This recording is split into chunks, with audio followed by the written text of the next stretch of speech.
ओम साई राम। मेरा नाम अंजलि है। मैं एक दूसरा एक्सपीरियंस शेयर करना चाहती हूँ। सबसे पहले तो मैं बाबा को थैंक यू बोलना चाहती हूँ, जो दुख दिया।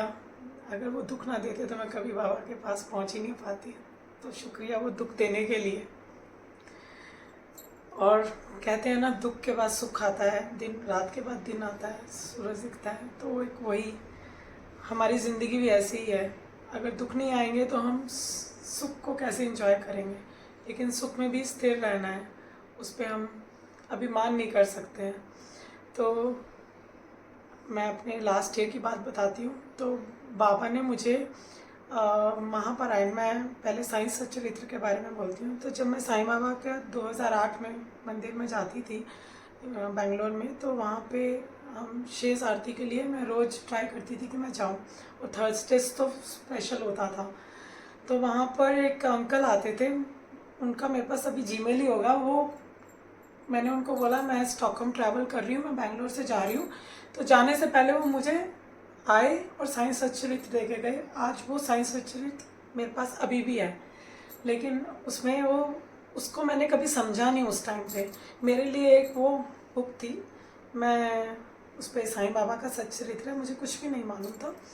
तो मैं उसको कैसे, जब मुझे कभी बीच में नींद नहीं आ रही होती थी तो मैं खोलती थी, पढ़ती थी एंड सो जाती थी। मतलब इतना ही था। मेरी शादी हुई, मैंने कभी भी साइंस सच्चरित्र को नहीं समझा। उसके बाद भी 2018 तक, 2019 कभी नहीं। और बल्कि बाबा, ये जो साइंस सच्चरित्र है वो मेरा पैकिंग में मेरे ससुराल में पड़ा हुआ था। तो अभी in 2022 when we visited Shirdi, after 2015 बाबा ने बुलाया कोरोना के बाद। तो जब मैं शिरडी आई तो मुझे आया कि मेरे पास साइंस सच्चरित्र है।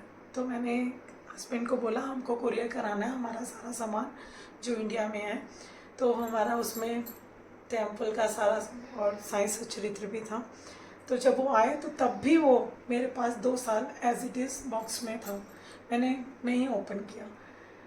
लास्ट ईयर की बात है, नवंबर, नो उससे पहले सितंबर फर्स्ट वीक, मुझको डेनमार्क में ही कोई लड़की, उसने मुझे बोला, मैसेज किया, आप इंटरेस्टेड हो साइंस सच्चरित्र 2 चैप्टर्स पढ़ने के लिए। तो मुझे मालूम था साइंस सच्चरित्र है, मेरे पास है। तो मैंने जस्ट हाँ बोल दिया। तो बाबा का है ना, बाबा ने पहले मुझे साइंस सच्चरित्र वाले ग्रुप में ऐड किया, दुख बाद में दिया। उन्होंने इसलिए दिया कि मैं उस दुख को झेल सकूं। अगर वो मुझे उस ग्रुप में ऐड नहीं कर देते और दुख पहले देते ना, शायद मैं दुख से टूट जाती। लेकिन उन्होंने पहले मुझे ग्रुप में ऐड किया। मैं साइंस सच्चरित्र के 2 चैप्टर्स, जो जैसे महापारायण हमारा ग्रुप है उसमें 2 चैप्टर्स मुझे असाइन होते थे, तो मैं पढ़ती थी। बट कभी भी मीनिंग को नहीं समझ पाती थी, जस्ट पढ़ती थी बिकॉज पढ़ना है, रोल नंबर है, मुझे मैसेज करना है, आई हैव रेड 2 चैप्टर्स। लेकिन बाबा में पूरी श्रद्धा और विश्वास था, लेकिन कभी समझा नहीं उस चीज़ को। तो नवंबर का टाइम की बात है। तो इट वाज ए कंप्लीट मेरे करियर में कि my job was on risk.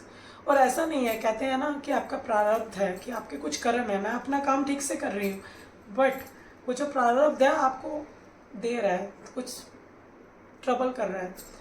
तो मुझको कुछ 20 डेज़ का वार्निंग मिला, you are not working well. मैं ओपनली बताती हूँ, but I know from my side I was doing well, there was something in my work. तो मुझे 20 डेज़ का टाइम मिला। लेकिन वो जो सिचुएशन था ना, अगर बाबा का साथ ना होता और बाबा की सीख ना होती ना, तो वो 20 दिन में मैं बिखर जाती। लेकिन मैंने पूरी मैंने अपना पूरा डेडिकेशन रखा। In 20 days I was able to deliver my work on time with बाबा ब्लेसिंग। और मुझे उस दुख ने दुखी नहीं किया, मुझे तोड़ा नहीं। मैं थोड़ा सा परेशान हुई थी, लेकिन जिंदा थी। बाबा का यही आशीर्वाद है। अगर आपको वो दुख थोड़ा सा दुखी कर रहा है, दुखी नहीं कर रहा है आपको, आप जिंदा रहे हो ना, तो वो बाबा का आशीर्वाद है। बाबा हमारे साथ हमेशा हैं। तो और उसी दौरान जब मैं पारायण ग्रुप में थी, तो मुझे सुमित पंडा भाई जी के सत्संग का, जो प्रीति जी ऑर्गेनाइज़ करते हैं हर थर्सडे को, तो मुझे वो टाइम सूट करता था।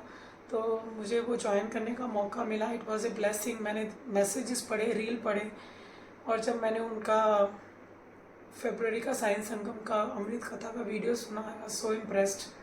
तो that made me to travel to Shirdi in June this year.